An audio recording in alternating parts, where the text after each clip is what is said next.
আসসালামু আলাইকুম এভরিওয়ান, কেমন আছেন? আশা করি ভালো আছেন। আলহামদুলিল্লাহ আমিও ভালো আছি। আজ রান্না করব মুরগির মাংস, মাখাইয়া রান্না করব। আর মুরগির মাংসটা রান্না করার জন্য পেঁয়াজ কুচি করেছি, আলুটা সিদ্ধ করে নিয়েছি। এখন কিভাবে রান্নাটা করব আপনাদের সাথে শেয়ার করতেছি। আজকে একটা ভিন্ন রকমের রান্না, গরুর মাংস যেরকম মাখাইয়া রান্না করে এরকম ভাবে মাখাইয়া রান্না করবো। আর মুরগিটা তরতাজা তো, তার জন্য এইভাবে রান্না করলে ভালো লাগবে। দিয়ে দিচ্ছি স্বাদ মতো লবণ, দিয়ে দিচ্ছি পরিমাণ মতো হলুদের গুঁড়া,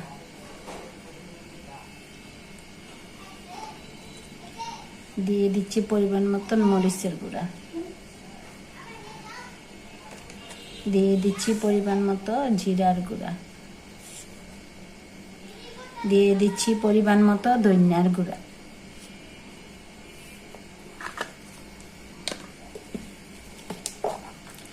দিয়ে দিচ্ছি পরিমাণ মতো আদা বাটা, দিয়ে দিচ্ছি পরিমাণ মতো রসুন বাটা।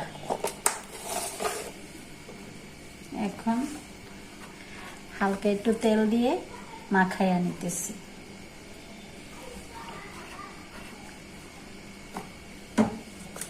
তো বোনেরা দেখুন, ভালো করে মাংসটা মাখিয়ে নিচ্ছি। আর মুরগিটা তরতাজা, তার জন্য আজকে এরকম ভাবে মাখা রান্না করব। আর এই মাখানো মাংসটা অনেক স্বাদ লাগে।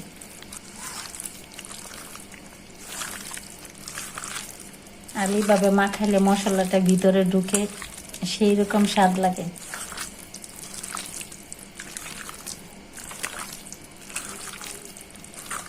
এই মাখানো মাংসতে টক দই যদি বাসায় থাকেন টক দইও দিতে পারেন, আর না থাকলে এমনি মাখায় রান্না করলেও ভালো লাগে।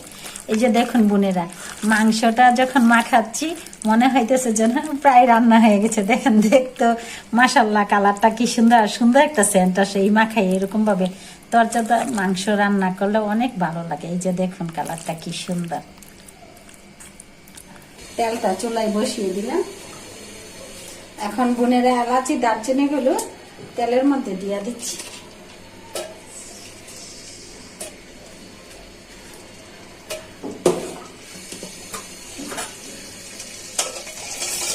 ভালো করে মশলাটা তেলের মধ্যে ভাজা হয়ে যায়। আর আগে যদি মশলাটা তেলে ভাজা হয় ফ্লেভারটা ভালো আসে, খেতেও ভালো লাগে, আর অনেক সুন্দর একটা গ্রান আসে মাংসের তরকারিটার মধ্যে। বোনেরা এখন তেলটা ভালো করে গরম হয়ে গেছে, পেঁয়াজ কুচিগুলো দিয়ে দিচ্ছি।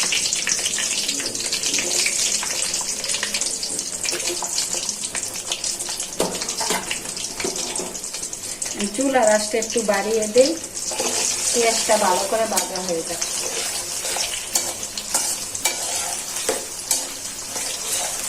তো বোনেরা পেঁয়াজটা ভাজা হয়ে গেছে, মাখানো মুরগিটা দিয়ে দিচ্ছি।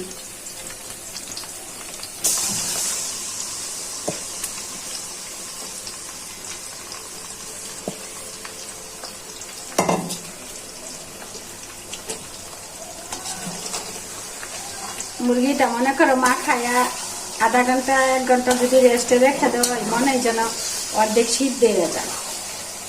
এরকম মাখানো মাংস মরিচ হলুদ সব কিছু দিয়ে মাখায় রাখলে অন্যরকম একটা টেস্ট। তো বোনেরা এখন রেখে দিই ভালো করে কষানো হওয়ার জন্য। তো বোনেরা দেখি মাংসটা কষানো হয়েছে কিনা। এই যে দেখুন গরুর মাংসের মতো মশলা কালারটা কি সুন্দর আছে, মাখায় রান্না করলে সেই কালার আসে। এই যে দেখুন কষানো হয়ে তেলটা বের হয়ে গেছে, দেখুন কি সুন্দর তেল বের হয়েছে। এখন কষানোটা হয়ে গেছে, আগে থেকে সিদ্ধ করে রাখা আলুগুলো দিয়ে দিচ্ছি।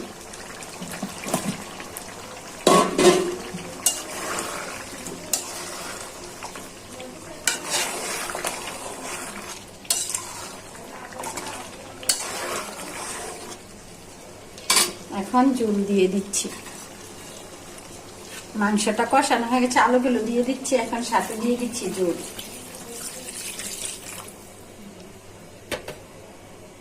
এই যে দেখুন বোনেরা, মনে হয় যেন গরুর মাংস রান্না করছি, সেই আগে তরতাজা মুরগি তো মাশাআল্লাহ সেই হয়েছে। কালারটা এখন ভালো করে সিদ্ধ হওয়ার জন্য ডেকে দিচ্ছি। দেখি বোনেরা কিরকম হয়েছে। ও সেই লাগতেছে।